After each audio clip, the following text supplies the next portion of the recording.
Conservative. Constitutional. It's the Andrew Cooperrider Show, keeping you informed on what's going on right here in Kentucky.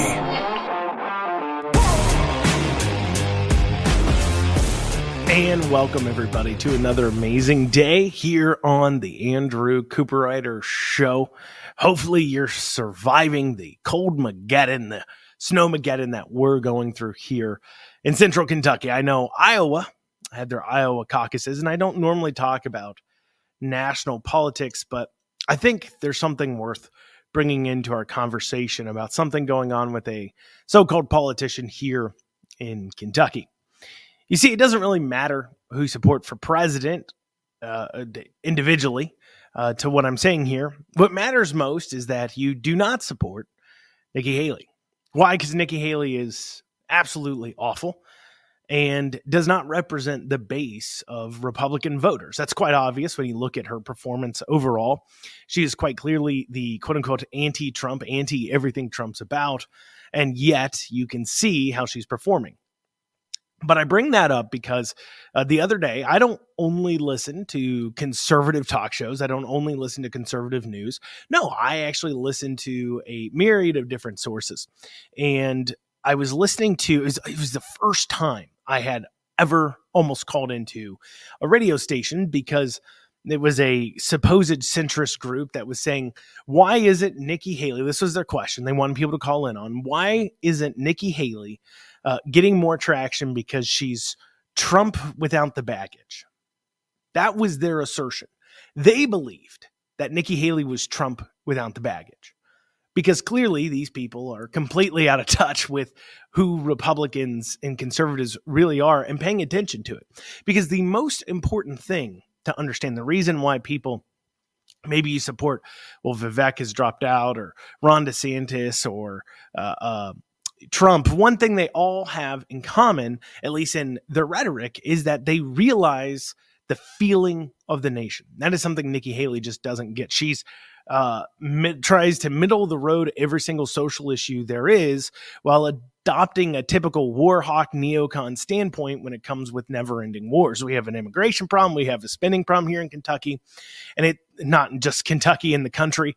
And it would seem that when you hear Nikki Haley talk about it, she has no idea that that's going on and certainly doesn't have the wherewithal to address it. But that's what we look for now. That's what we as Republicans, we as conservatives who are making up the Republican base, that's what we want to see. We want to see people who understand exactly where we are right now in this country. And I bring that up because there's a politician here in Kentucky who quite literally is unable to understand this himself.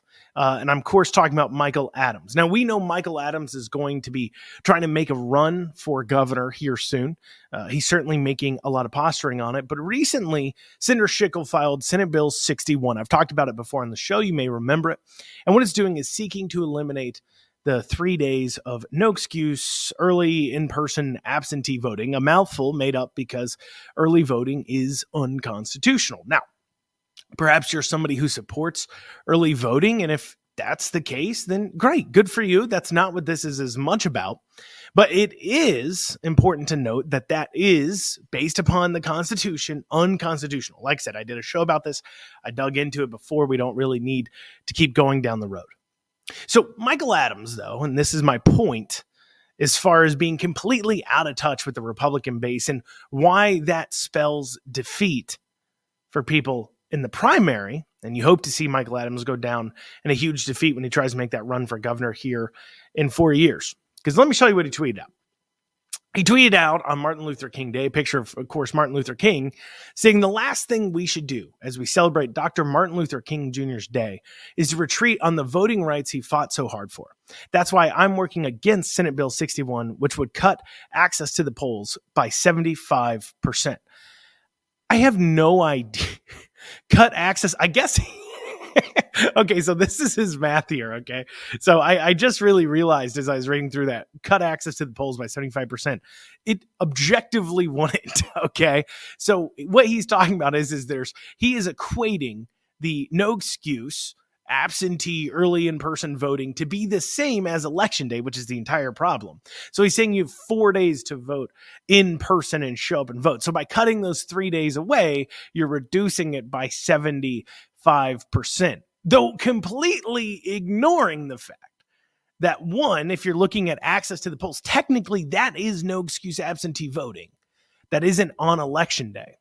So truthfully, you would have to lump in those 3 days with all the other absentee voting access, and it doesn't nearly make up 75%. But also when you just talk about pure percentages that people vote, you saw, I believe, right around about 20% of people that voted in person voted early for the 2023 elections. So that's not 75%. 75% of voters aren't voting on the 3 early days. So that makes no sense. But here's the other point. When he's roping this in with MLK Day and using that talking point, he's using the language of the left.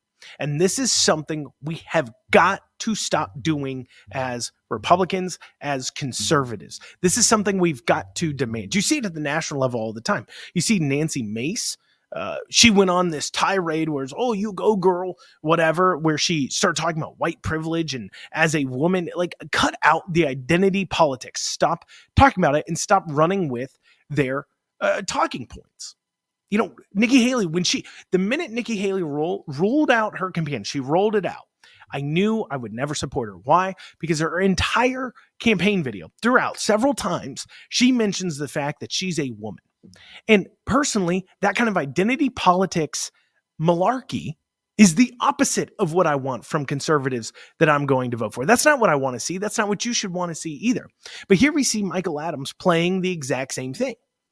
Because as doing this as MLK Day and referencing Martin Luther King, he is implying, what he is saying is that Senate Bill 61, he's working against it because that is the same as the voting rights that Dr. Martin Luther King pushed forward. Voting rights specifically for minorities.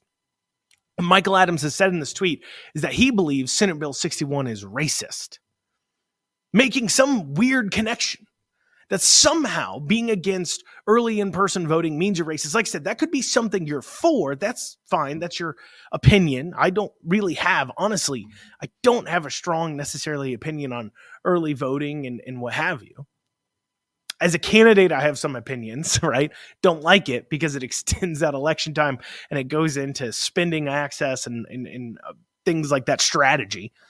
But besides that, okay, even if you don't have a strong opinion, to equate that, Senator Schickel, by putting forward Senate Bill 61 here in Kentucky, is somehow acting in a racist manner, is absolutely and completely ridiculous. And it's using that same identity politics talking points that we see on the far left. Listen, Michael Adams, you have an R next to your name. They will never support you. Just like they will never support Nikki Haley. It doesn't matter how, quote unquote, moderate or how much she plays into their games. It doesn't matter. They will never support you. Get it through your thick skull. It's not going to happen. It's not going to happen. I know you look at these last election results and you say, look at me, I did so much better. You got 3% more than a guy who ran on the entire platform of Stop Biden, Save Kentucky, Jonathan Schell. You got 3 percentage points more. That's it. 3 percentage points more. And that's who you're selling out to. But maybe this is how you always felt or believed. And I know a big part of it is that Michael Adams is very proud of himself for those accomplishments. We know on the campaign trail during the primary, I heard him talk about them all the time. He was very excited about the fact that they added in this early voting and he should be rewarded by it.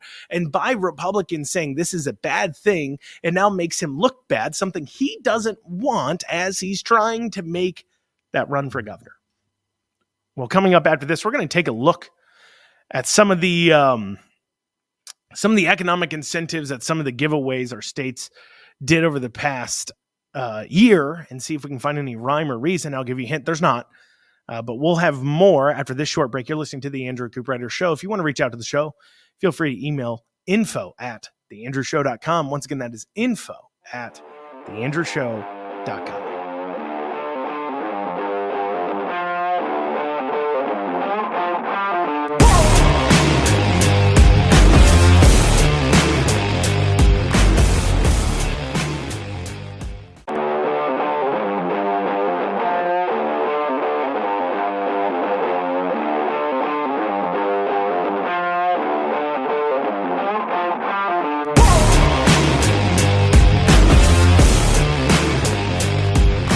You are back with the Andrew Cooperrider Show, your source for Kentucky politics. Before the break, I'd mentioned we'd be taking a good look at some of these incentive packages that Kentucky has handed out in 2023. I think it's worth going through and taking a look to see exactly what our state has been prioritizing, to see what's going on. So first off, this is all subsidies that are tracked for 2020 through from Good Jobs First. It's a website that tracks these kinds of things. So we're going to take the top 12, which all are over $1 million in value, a subsidy each that has been given out here in Kentucky over the last year. And first we have JDG, Triangle Partners LLC. You'll notice, you may know that is the infamous Louisville One Park development. The city of Louisville gave them $114,209,532 awarded to JDG Triangle Partners, but they also asked for money from the state as well. We'll get into that here in a second. So what this is, it's One Park Plaza, which is a mixed-use project in Louisville that will have hotels, a grocery store, commercial spaces, 700 apartments. Basically, it's a giant project bringing housing, hotels, grocery store, and commercial space. Now, of course, it is required that they set aside at least 5 to 10% of affordable rental housing as well. But they haven't just asked for money from the local government there. They also asked for $148 million in subsidies from the state, a mega deal, which if the state does go ahead and give that to them, you're now looking at right around a $250 million project, $250 million from the state. And for some reason, we have budget session coming up. That's why I'm bringing this up now. We've got the budget set to drop any day now. And so it's worth looking at what are they putting aside for these subsidies? What are they prioritizing as we take a glance at these types of projects? And this is it. $250 million is what they have the potential to bring in. They've already got $114 million for apartments, hotel, grocery store, and a commercial space in Louisville. Because Louisville apparently is running short on apartments, hotels, grocery stores, and a commercial space. Apparently. Now, last I checked, there was plenty of vacant buildings in Louisville, plenty of opportunities to put this together. But of course, there is no idea that this entire idea is focused upon the fact that we have to have economic development, ignoring the fact that what is killing your economic development in Louisville is nothing to do with the fact that you're not handing out $250 million and bringing in these kinds of projects isn't going to turn it around, because businesses are leaving because Louisville has become a crime-ridden wasteland. And businesses are leaving because who wants to do business in a place where you're constantly stolen from, where you've got to deal with homeless on the street all the time, where you've got to deal with high crime, carjackings, those types of things. Nobody wants to do business there, and that's why businesses are leaving. Giving $250 million to a private company ain't going to fix that. Spending $250 million maybe on enforcing the darn law in your city, that might go a long way.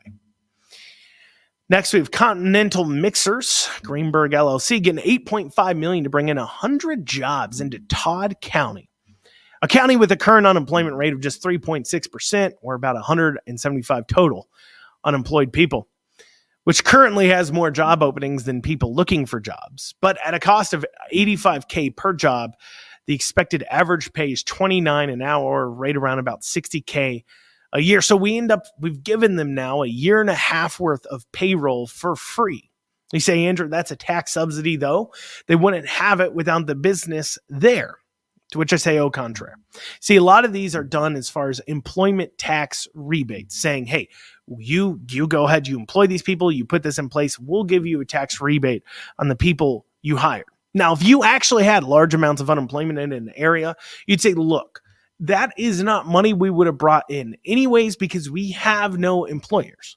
But when you do have employers in an area, you're not looking at it as, oh, I'm just giving them a tax incentive of $8.5 million. No, you're now saying I'm taking money because we don't have unemployed people. So naturally people will be leaving their jobs to go work these jobs. You're going to see mom and pop businesses go out because of that. And yes, you will increase possibly the amount they're paid per hour. So you will see a bit of an increase there, but you will not see a total like, oh, we just didn't have this revenue before. That isn't the case. That just isn't the case.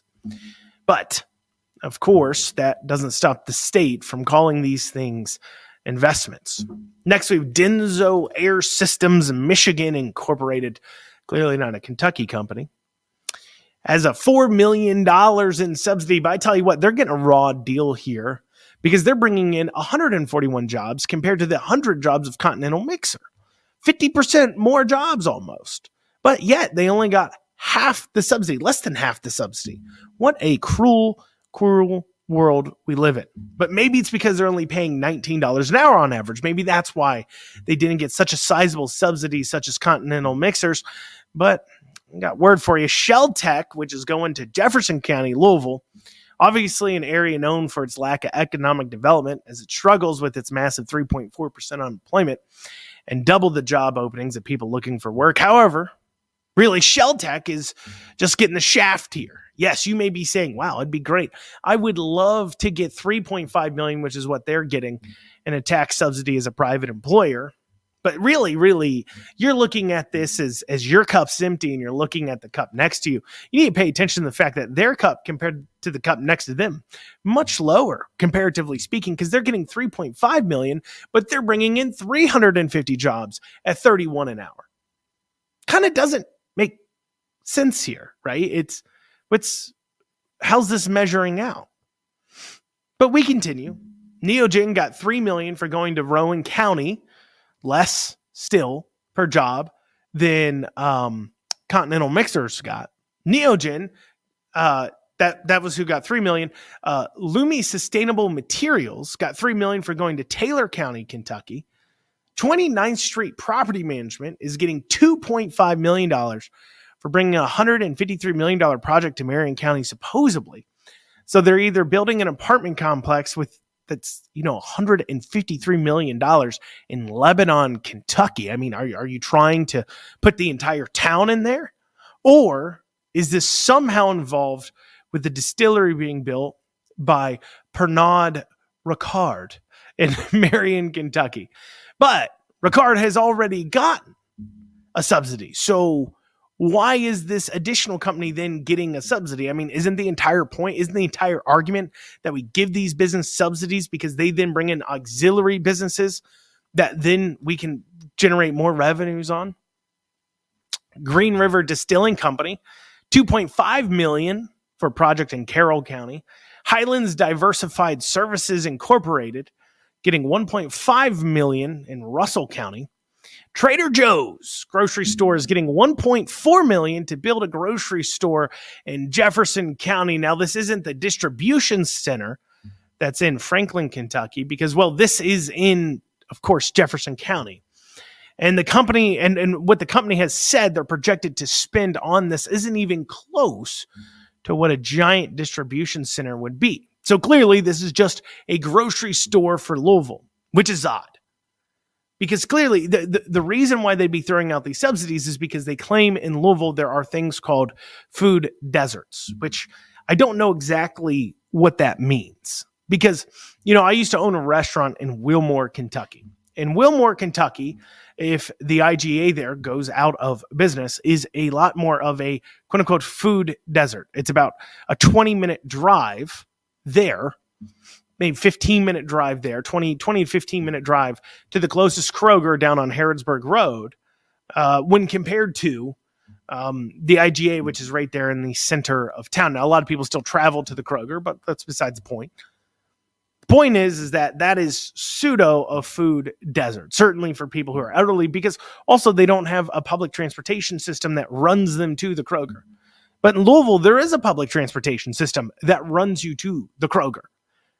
There is also, I'm sorry, I don't know if there's a part of Louisville that is traveling 20 minutes to a Kroger in their car, traveling 20 minutes to Kroger. I don't think it exists. So this idea of food deserts is kind of crazy, but the inclination when they're talking about these food deserts is that they're in minority communities or low income communities, to which I ask the question, why are we giving them a Trader Joe's then? It's not exactly like Trader Joe's is known for the great deals at bottom dollar prices. Trader Joe's is a pretty fancy grocery store. Not exactly the best way to save money. So what is the actual benefit to the community of Jefferson County of Louisville to bring a Trader Joe's in? If you say, well, there's a food desert, well, the same people who can't afford a car to drive the 15, 20 minutes to the Kroger and are complaining about it aren't going to be able to afford the Trader Joe's. And if it is because you just want a Trader Joe's in an area because you're gentrifying it, what have you, they don't need tax incentive for that. They're a high-end grocery store. But regardless, they're still getting $1.4 million in Louisville. And you got to wonder too, as they talk about grocery stores leaving in Louisville, they're getting Publix, things like that. But as grocery stores are leaving Louisville, we've seen some, Walgreens, others, pack up and leave. It's once again, what I hit upon earlier, the reason why you have to spend potentially $250 million of taxpayer funds on a development project. It's because it is a wasteland of crime. But we're not done. We've got a few other ones to cover. We'll be going over that after this short break. You're listening to the Andrew Cooperrider Show, your source for Kentucky politics. You want to reach out to the show, feel free to email info@theandrewshow.com. Once again, that is info@theandrewshow.com. We'll see you after this short break.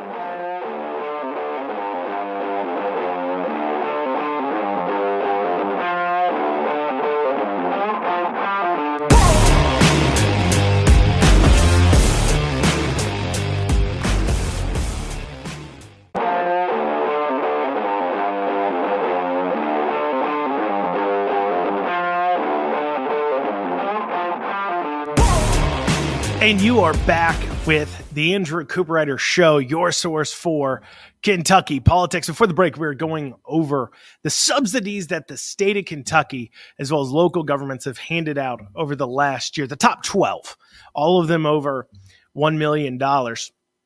We were talking about Louisville giving not Louisville, but the state of Kentucky giving $1.4 million for Trader Joe's in Louisville.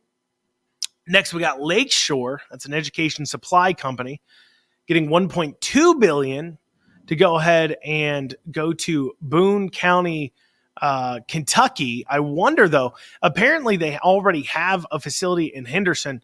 So I wonder how that affects that. Hopefully we're not doing a classic robbing Peter to pay Paul type, situation where Henderson ends up paying. And meanwhile, we gave them tax dollars to do it. Let's see, The Leader, which appears to be a movie, which is getting a $1.1 million incentive that for in this movie, The Leader, they say that the production budget on it is right about $3 million. So $1.15 million for a $3 million film funded by taxpayers. That's nice. We're literally giving them an incentive that, according to them, is 1/3 of their entire budget. 1/3 of an entire movie's budget. Do you think we're going to get 1/3 of those profits, assuming there are any? I don't think so. Then you've got Sitex, S-I-T-E-X Corporation, getting $1 million in Scott County, which is odd because Sitex is a uniform manufacturer and a building supply company like toilet paper, paper towels, soap, those kinds of things. Not a uniform manufacturer, uniform care like Cintas. So they clearly want to be near Toyota, and the industry is going around Toyota. And I mean, over time, the state of Kentucky, local and a statewide, has given Toyota $2.3 billion total subsidies from state and local governments in Kentucky. $2.3 billion. And so they say, look, we give those subsidies to Toyota in order to keep them here, but also the ancillary jobs they create, the suppliers, the people who are giving them things. We want to make sure we're getting those as well, and we don't got to give them subsidies. But here we are giving Sitex, if that's how you say their name, Sitex, $1 million to go to Scott County near Toyota, where they probably would have already gone without the $1 million because all the industry's there. I mean, here's my point, okay? This is my overall point through going through this. There is no rhyme or reason here. Most of these places are not experiencing massive unemployment issues. I mean, other than perhaps there's ones in Western Kentucky near the Tennessee border, so possibly you can make an argument that you can pull workers from Tennessee to drive across the border into Kentucky, and now you're generating revenue from not even citizens of your state, so it's helping your bottom line. That could be an argument. But I'm unclear on how most of this is an investment, even slightly. I mean, there is no like industrial link as far as industry. They are all over the place. It's hotels, distillers, it's car manufacturers, uniform suppliers, education company. It is all over the place. So there's no rhyme or reason or plan to the industry to get to a point. If you say, well, we're going to invest, we're going to hand out some subsidies to these industries to build them up here in Kentucky, and then we won't have to hand out subsidies to get all the other businesses in that industry because they will want to be here at the center of where this industry is happening. You can make that argument and say that's our economic plan, but there is no plan. They may claim, they go out here and they claim we have an economic development plan, but they're lying to us. They may have one wrote down on paper and they may come out there and go, blah, blah, blah, here's the plan. We're going to get jobs here and jobs here and jobs here. But in practice, it seems like what they're doing, not just seems like, it is what they're doing. They're just throwing darts at a board. They'll take whatever comes along that they can broker a deal with. It doesn't matter. It seems to not matter where it is, what they're doing, how many jobs they're doing, how many anything else. It's simply they look at the bottom line, they look at the businesses asking, and they see if they can do it, and they don't care. There is no formula. Put in place a formula. At least then we have something where you say, here's our formula. We'll offer this much subsidy to this much payroll being generated or this much in revenue being generated, or whatever it may be, or maybe it's a combination, whichever one is weighted differently. But there's a formula of this, and then if we go outside that formula, here's the reasons why, and then make it very public. Because at least if you're going to call it an investment, and I hate calling it an investment because tax dollars are not yours to invest, but at least if you're going to sit there and say that these are an investment, quote unquote, then show us how this will pay off. But they never show us the work because they don't want us to know, most likely. That's why. They don't want us to know quite clearly. And that's my point. That's why I want to bring up the 12 highest ones. They have no plan. They're just spending your money willy-nilly, and it's never been more obvious. All right, got House Bill 243. Interesting bill. It's being put forward by Amy Neighbors and co-sponsored by Stephanie Dietz, I do believe. And what this would do would allow child support when the child is a fetus in the womb. Now, there's some arguments for why this is a good idea and some arguments for why I have some questions here, okay? So let's rewind a little bit here. Why? Let me tell you why this is a good idea. One, it acknowledges that you have life in the womb, not just after birth. And it acknowledges that that is a separate entity and a separate person that has rights. Because the reasons why we charge quote unquote child support when a person is alive, is born and under 18 is because we're saying, look, you have a right to be taken care of by your parents. And so on that side of things, it makes a lot of sense because the pro-life argument is you have a right to be alive. Therefore, you have a right to be taken care of and not murdered in the womb. So it makes a lot of sense that you would sit there and say, well, we're going to go ahead and allow child support to be charged while in the womb. Now, here's the negative side of things, okay? So recently, Kentucky has taken a move towards 50-50 shared parenting. Now, I have to be quite honest.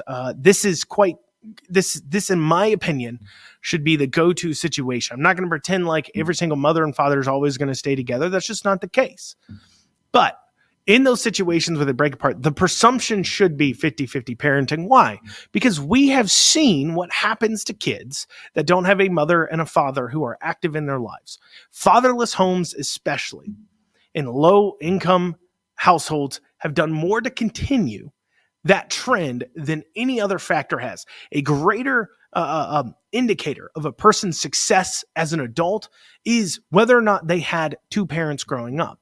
And so if we're establishing early on while the child's in the womb, hey, you're nothing more than a paycheck, you could see that being pushed off. Because in a 50-50 shared parenting system, well, what you would want to see then would be, well, there wouldn't be child support. You're each, if you have the child half the time, you both have the child half the time, you both are taking care naturally of half the bills. Yes, you may be paying for childcare on your time, food on your time, housing on your time, and then the same vice versa. I mean, if we're honest with ourselves, there's no good reason why you need to have a child support in a 50-50 situation unless, I mean, there's just not a good reason why, unless you're saying that somehow one parent has to pay for the other parent's personal choices. And the way I wish child support was handled was too, they just said, here's the amount we think it costs a month to raise a child. Let's say it's, I don't know, let's say it's $1,000 a month. And so if you don't see your kid at all, no matter the amount of money you make, because it doesn't matter, if you don't see your kid at all, you're going to pay $500. If you see your kid 20% of the time, well, then we take the overall amount that we say it'll cost $1,000, cut that in half. So that's now $500 each. You still see them 20% of the time. So we'll take 30% then, or take that pro rata away. And now the amount of child support you pay has been reduced based upon the amount of time you spend there. That should be the way you do it. But I'm worried that this is going to have some more issues. So we'll dig into this a little bit more after this short break. You're listening to the Andrew Cooperrider Show, your source for Kentucky politics. We'll see you here very shortly. We'll continue this discussion.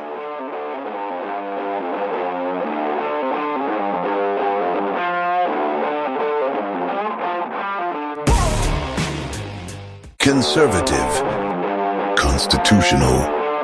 It's the Andrew Cooperrider Show, keeping you informed on what's going on right here in Kentucky. And you're back with the Andrew Cooperrider Show. Before the break, we were talking about House Bill 243, which would allow child support while a child is still in the womb. We were saying the positive sides of it. We're acknowledging that a child in the womb is just as valuable as a born child, a truly pro-life position.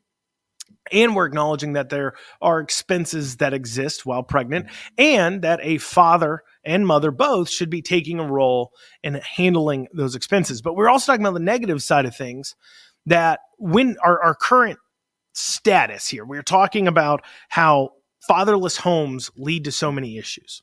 And so moving towards, and our state has moved towards a 50-50 presumptive sharing, where outside of extenuating circumstances like abuse, drugs, those kinds of things, the presumption going into court, instead of it being father gets a child every other weekends like it used to be, it's now 50-50 split time, which is, I think, good because it obviously I'm a man and I'm a father, but it creates a culture of saying that fathers are important too. And like I said, fatherless homes are a big problem. They just are a big problem.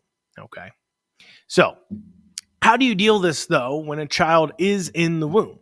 Are you saying that you only get child support for those 9 months and then we go into the 50-50 shared parenting? Because moving into 50-50 shared parenting, if it's actually 50-50, well, there shouldn't be child support. There shouldn't be. I know in some situations there are.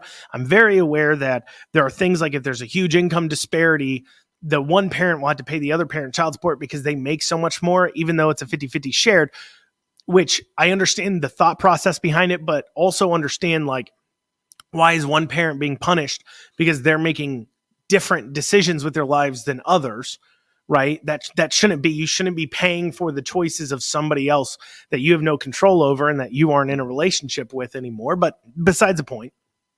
So you start to run into some issues with that I think would give us some pause. I think it would. Now, switching gears completely here. Aliens. Okay. Aliens. All right.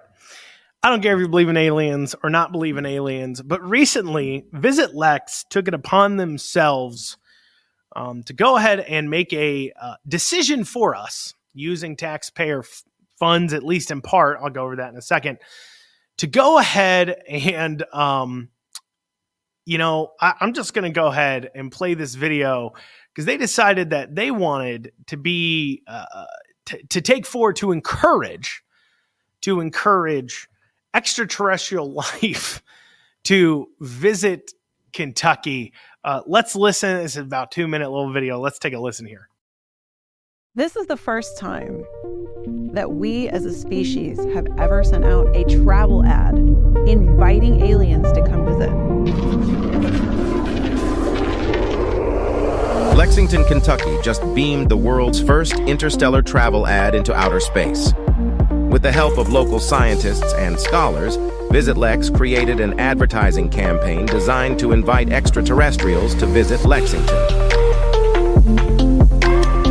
Using a modified laser, the message was aimed at the TRAPPIST-1 star system, 40 light-years away.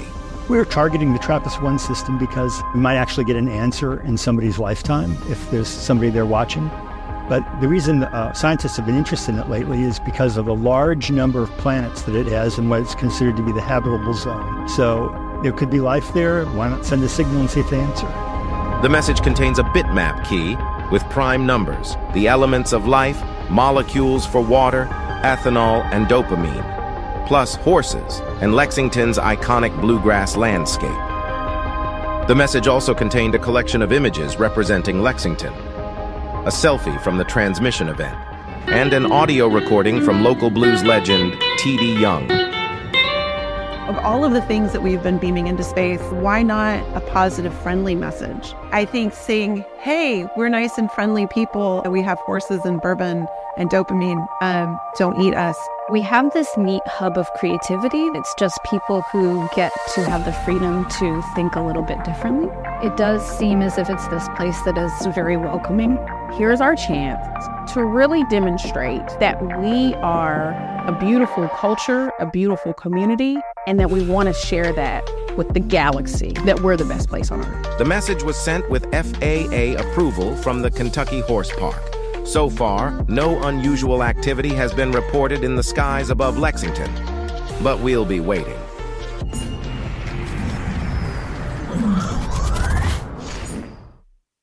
So there you have it. The Visit Lex has taken upon themselves, without asking, I wasn't asked, I don't remember if you were asked, to spend our tax dollars to invite aliens specifically to come to Kentucky. And they're playing it real fast and loose here. You know, actually, the guy you heard in the middle, Dr. Robert Loader, he's actually a friend of mine.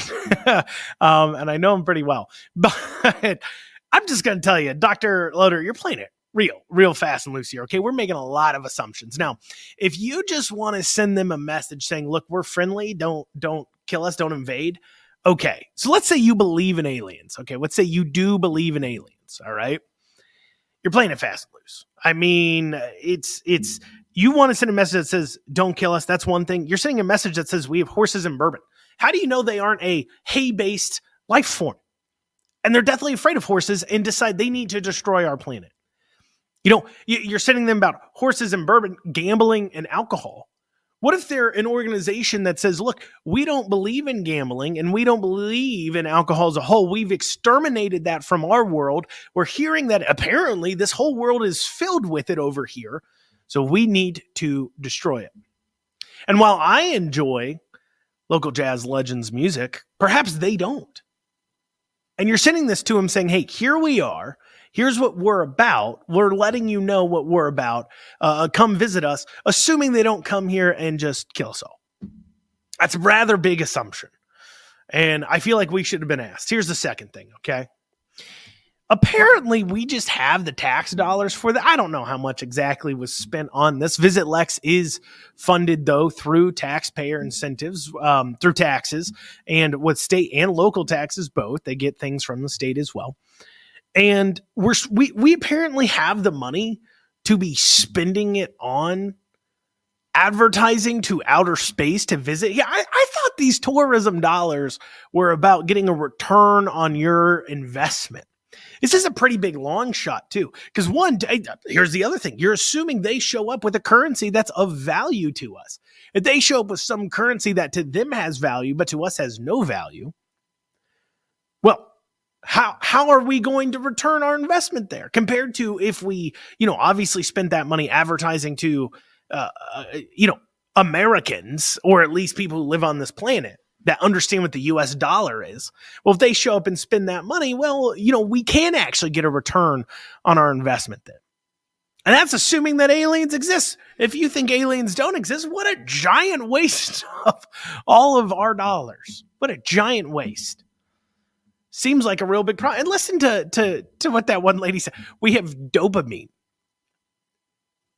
That's what she's talking about, saying, hey, we've got bourbon and horses and dopamine. That's what she said, which is, of course, is the chemical that releases in us to tell us we're having a good time. What if these things eat dopamine? What if that's a hard to come by substance in their lives? And so, they're constantly sad and they get dopamine by harvesting it from others. And you just let them know, hey, we've got it in plentiful here.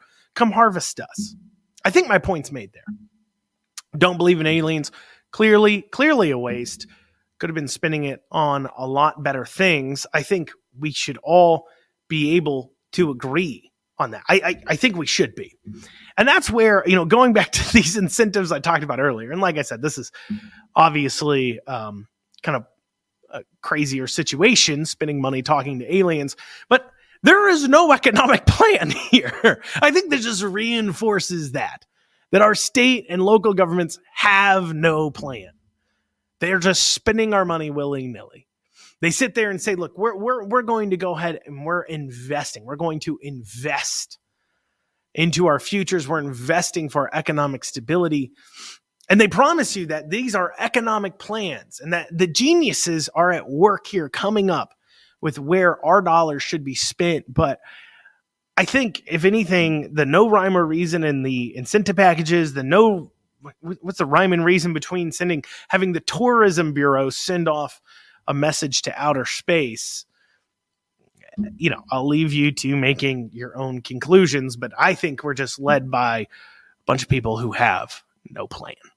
Well, y'all, that's what we got time for today on the Andrew Cooperrider Show. Thank you all so much for joining me.